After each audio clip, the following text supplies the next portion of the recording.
This is the power of it. Don't you settle for less. If you just give your best, then you will have success. Welcome back, first grade. We're back with another lesson. It's time that we learn all about inflectional endings. So let's just start off by saying good morning. Good morning to discovering stars. Good morning to joyful stars. And good morning, vibrant stars. Time to get started. The objectives for today's lesson are: I can read words with inflectional endings, and I can determine the difference between present and past tense. I am so confident that each of you will be able to reach our goals today. As usual, our norms are as follows: I can use my listening ears, I can participate, I can use my best reading and thinking skills, and I can have fun. An inflectional ending is a group of letters added to the end of a word to change its meaning. When adding the endings ing and ed, you change a word's meaning from present tense to past tense. Here are two examples. The girl is walking to the store. Walking implies that the girl is heading to the store right now. So that is in the present tense. The girl walked to the store yesterday. Walked implies that the girl went to the store already. Past tense. So ing, present, ed, past. I wish we could make it a song. ing, present, ed, past. You can think of something. Two important words to consider throughout this lesson are root word and base word, and they actually mean the exact same thing.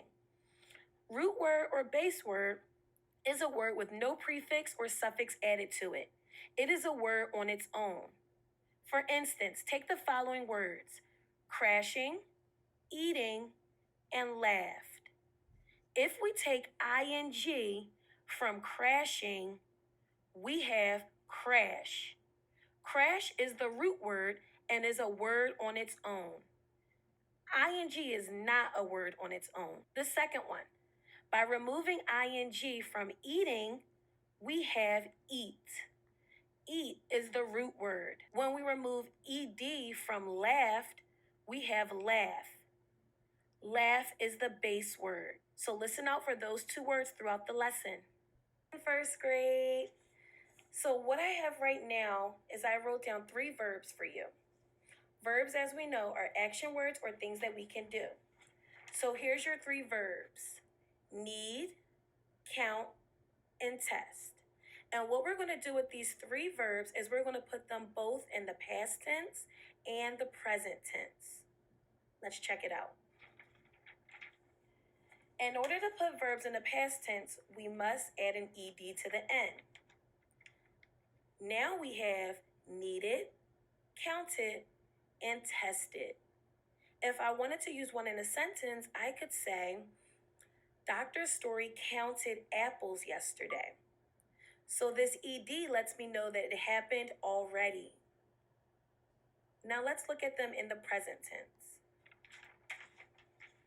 If I want to change my verb so that everyone knows that it's happening right now, I add ing.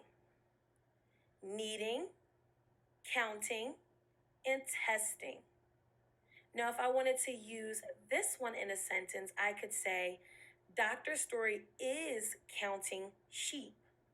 So that lets me know that she's counting the sheep right now.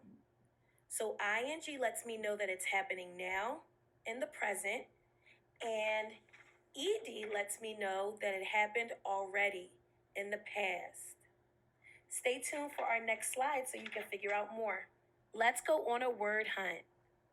We're going to read the story below together and look for the words that end in ed and ing. I'm going to read it first, and then you're going to read it second. But while I'm reading, I want you to become an investigator and look for the words that end in ed or ing. Here we go. Today, Amy is going on an adventure.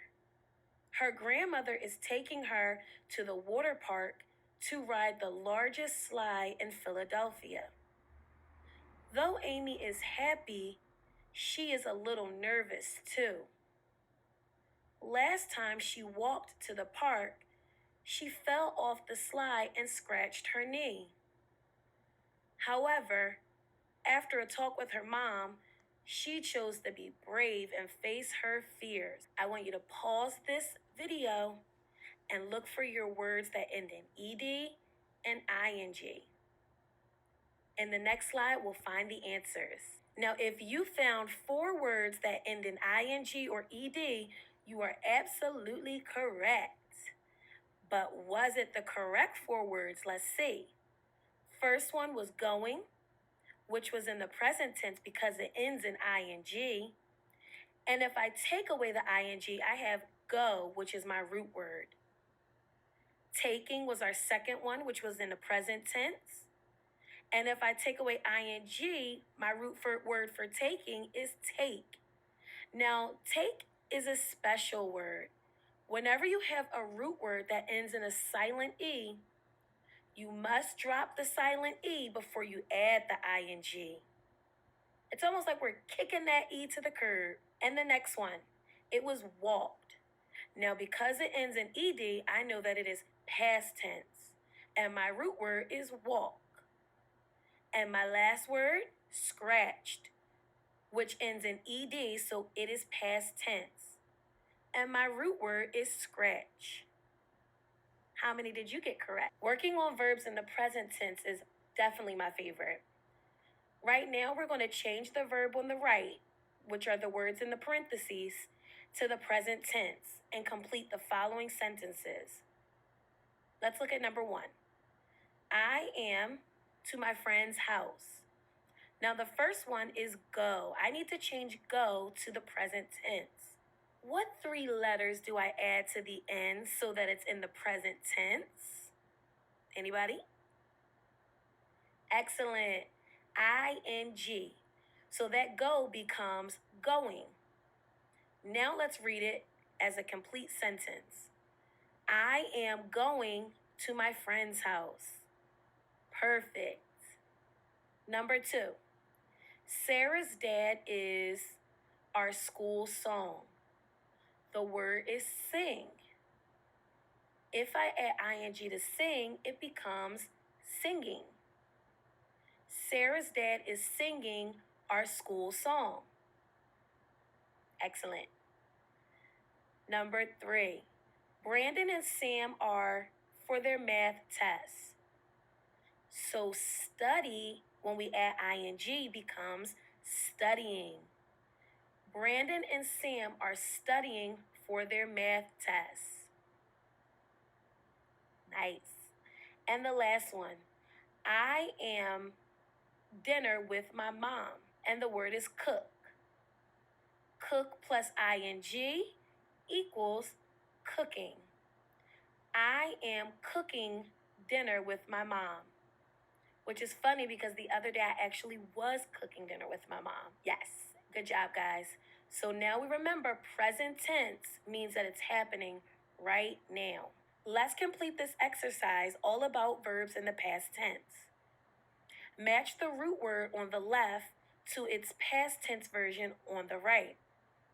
So first I'm going to read all the root words on the left.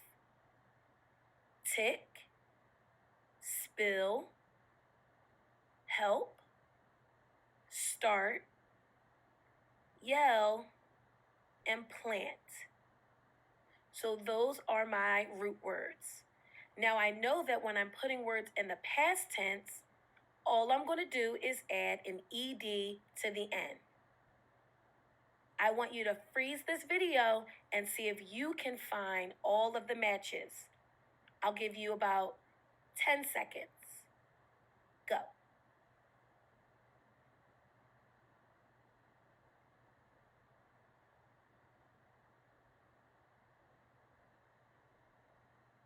All right. So my first match is going to be tick goes to ticked. Spill goes to spilled. Help goes to helped. Start goes to started.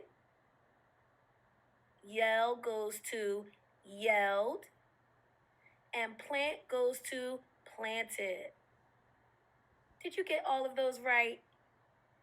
I hope so.